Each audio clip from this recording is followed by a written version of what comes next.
Okay, so now we're looking at the 23rd of March. So we're doing the end of market review for the 23rd of March right now. And let me quickly do something. All right, so we're taking this to mark out Thursday. So this is for Thursday, right? Preparation for tomorrow. So let's go over what happened today, right? So let me start from the 4 hours so I can point out some things on the on the higher time frame for everyone to see. Right, so this is what we have here. You can see that price respected this 4 hour fair value gap, right? This 4 hour fair value gap here. And you can see how price has pushed off, right? And you can see price has created another 4 hour value gap in this candle, depending on the close of this candle. So if this candle doesn't fill this, right, which but we can't predict. So let's see. If this candle doesn't fill this, then we will have another fair value gap here. So price reacted to this fair value gap here, and we've seen this bullish run. We have highs above here, so price could still come to sweep these highs. If we go to the daily time frame to just quickly look at what I'm saying, we also have highs here, which price could be reaching for. Seeing as price has done this, right, it is reasonable for a lot of retail traders to want to go short here, right? Even if not from the daily time frame, but let's say they're going short and they have stops above here, right? If price wants to go for some buy stops, this is a good level to go for buy stops, right? And let me set this. This is a good level to go for buy stops, right? So buy stops above here. So we could see some bullish price action continued from tomorrow or even Friday. So I'm going to go back to the 15-minute time frame real quick so we can look at some more technicals, right? So what can we see? This was Tuesday's price action. We have the high of the day and the low of the day, right? So what did gold do today, right? What happened? Obviously, we're seeing an expansion. Well, I've told you, I explained something in the last video, right? One of ICT's concepts on price delivery. Price goes from consolidation to expansion. So you can see this consolidation from end of New York session all the way into Asia, all the way into London, and then just like yesterday where we had consolidation in London session and then expansion in New York, what did we have? Consolidation all the way from Asia, London, and then expansion in New York. So is this a retracement? Is this going to be a retracement or is this going to be a reversal? So what we've seen is consolidation, expansion, consolidation, expansion, consolidation, expansion, but this is more like a retracement, right? Back into this consolidation right here. So what is going to happen is we're probably going to get another consolidation, and then we're probably going to expand to the upside, maybe to take out Tuesday's high, right? To take out Tuesday's high. That could be on Friday.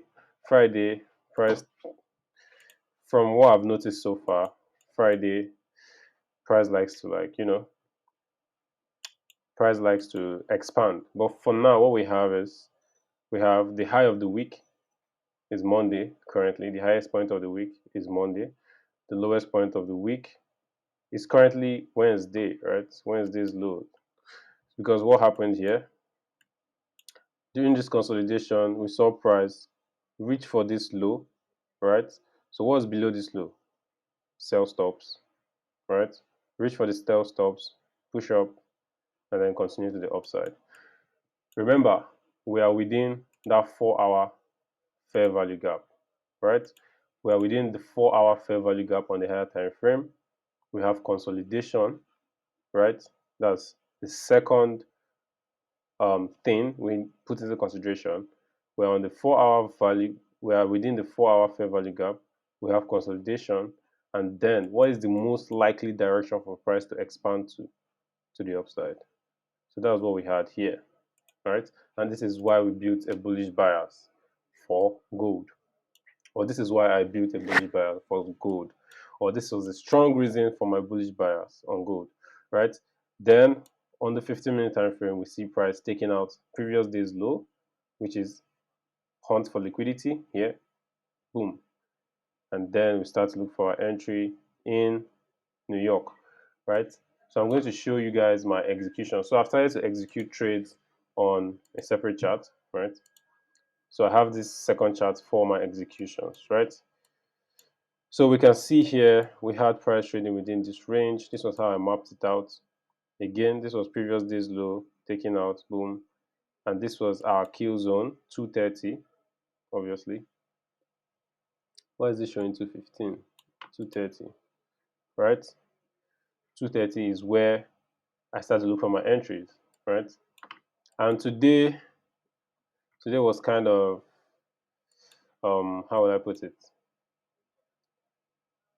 Well, today was a funny day. So let me take price back.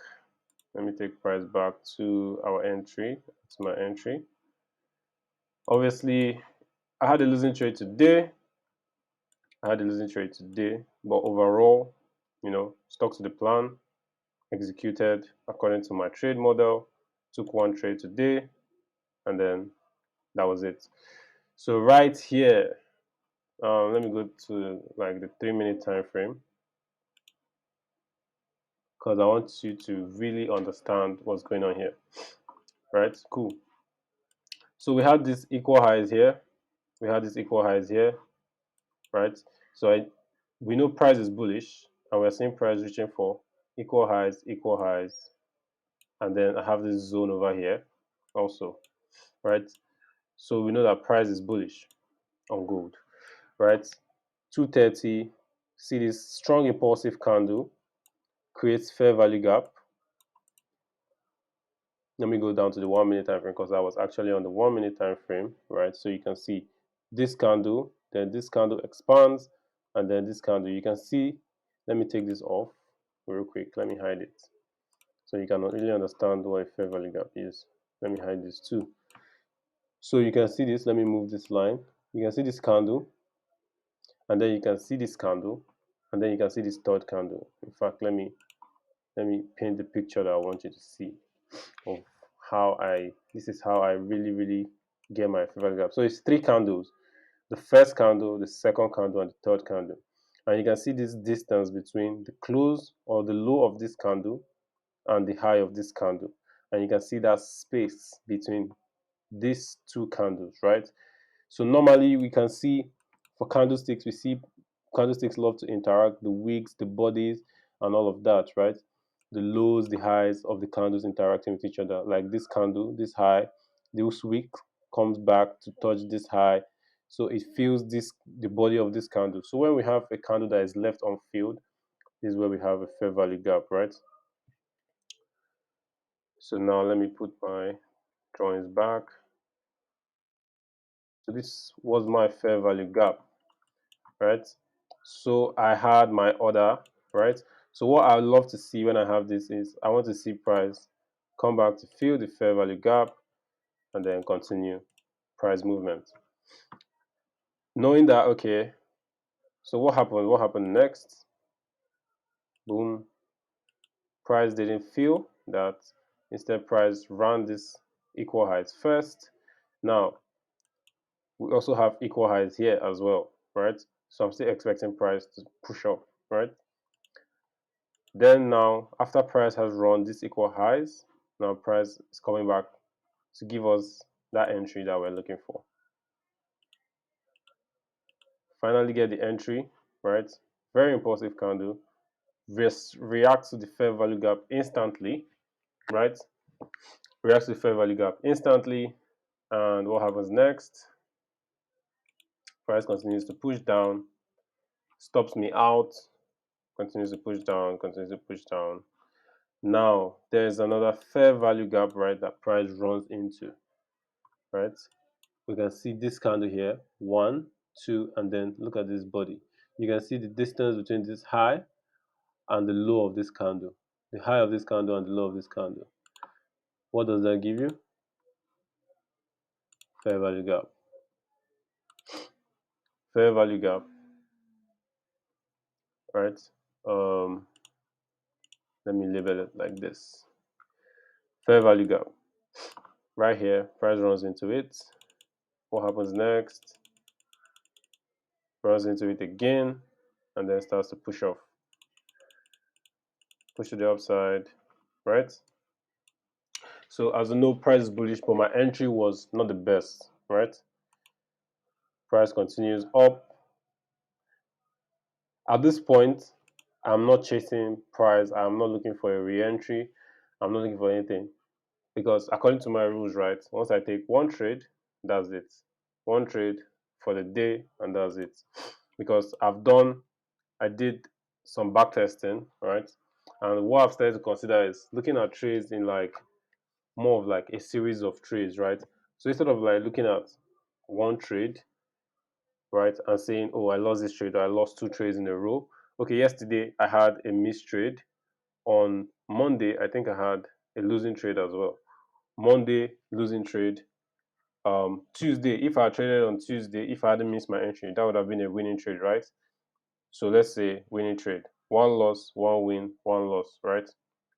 So that puts you at a position where you're not really in loss, right?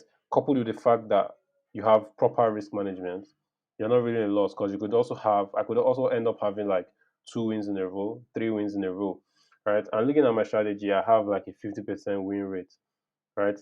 And I tweaked my strategy a bit, right? So this morning I did some back testing and I took 20 trades.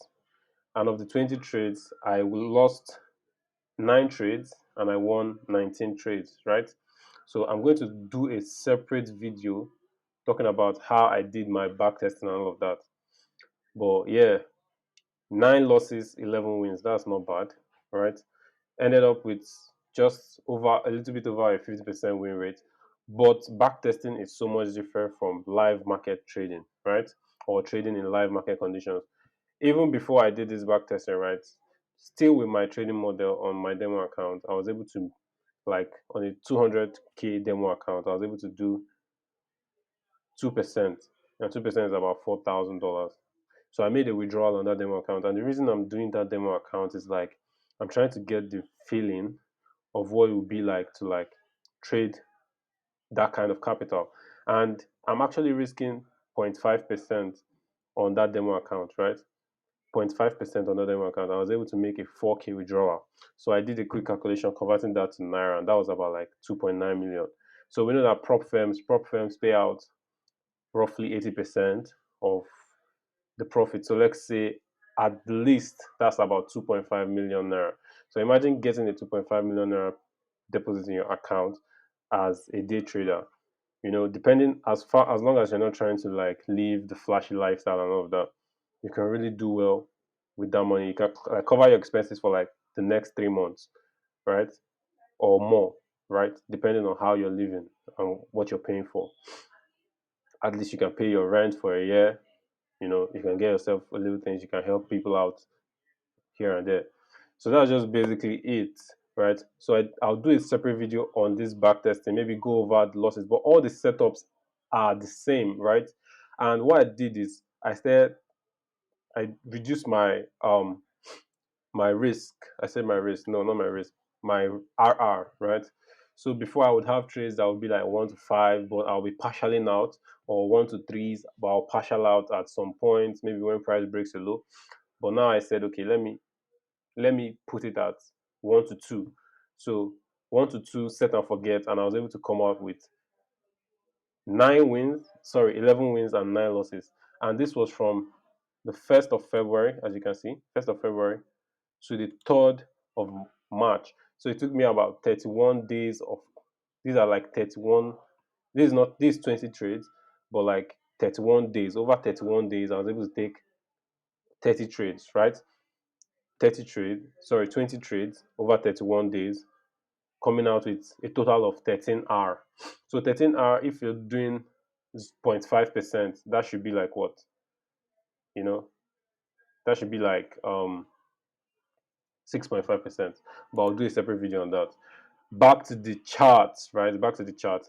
So like I was saying, took that loss. I didn't chase price. I didn't. In fact, I turned off my system and I went about my day. When I read a book, watched some videos on YouTube, learning.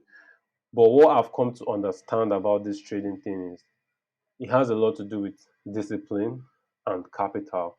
Like your trading model or your trading strategy doesn't have to give you a 70% win rate or an 80% win rate. It doesn't even have to give you like a 50% win rate. You just need to be really, really good at managing your emotions. Because right now I've back tested my strategy and I've seen that if I can just be patient, right? If I can just be patient, yes, I can have 2 losses in a row. Yes, I can have 3 losses in a row. I can even have 4 losses in a row. But if I have 4 losses in a row and I have one win, that cuts my loss in half. If I have another win, that brings me to break even. If I have another win, that puts me up by 2R. Like you just really have to be patient because the outcome is random. This market was bullish. I had my methodology, I had my strategy, I followed it to the T, but I still lost the trade, right? I still lost that trade because the outcome is random. The strategy is not wrong, the outcome is random. I'm going to show you where price gave me another opportunity to like get in again. And this is something that is really important because like if I didn't step away from the chart, I might have been tempted to take re-entries. And re-entries are very bad because it might work once, but it might not work again. And what ends up happening is like you're breaking the rules. You're breaking the rules. The more you break the rules, the more impulsive you become. And it's very, very difficult to make money as an impulsive trader. So look at this here. This is another fair value gap. And I just want to show you that the strategy works, right? Our entry, it's just a game of probabilities, right? Because the strategy works, but it's just a game of probabilities. It is just a game of probabilities. I don't need to take this trade. Instead, I need to wait for tomorrow. Tomorrow there will be a setup. On Friday there will be a setup. Next week there will be a setup. So all I have to focus on is taking the next 20 trades. And that's the mindset I'm approaching the market with right now. It's like, okay, the next 20 trades. So if I lose one trade, the next 19 trades. If I lose another trade, I'm going to take the next 18 trades. There is no way I'm going to lose 20 trades in a row. Why? It's not because like, how will I put it? I can't take 20 losses in a row because the strategy I'm trading has never shown me that it's possible to take 20 losses in a row, right? The strategy I'm trading says there is no way I can take 20 losses in a row. And that's what I choose to stick with, right? That's what I choose to stick with. I cannot take 20 losses in a row. So all I have to do is be patient. I can take 3 losses in a row, 2 losses in a row. I can also have 3 wins in a row, 4 wins in a row. I think I had like, okay, look at this. Win, win, win. Right? Look at this. Win, win, win. Look at this. Loss, loss, loss. Right? All random outcomes. Win, loss, loss, loss. Win, loss, win, win, loss. By the time you have 1 win and 3 losses, right? You haven't taken all of these trades. So if you start making your assumption based on just these results here, when you haven't taken all of these trades yet, that's when you start to make that mistake. That's when your emotions start to take over. So this is something I've noticed about this forex thing, right? This trading thing. Some people think it's by the perfect strategy, but you can have a very average strategy and still make it big. And this is what I'm actually going for. So I'll just end it here, and I'll do a separate video on my back testing and maybe how you too can go about your back testing, right? So I hope this brought value to whoever watches this, because this is really me just talking to myself, right? So thank you. and see you tomorrow.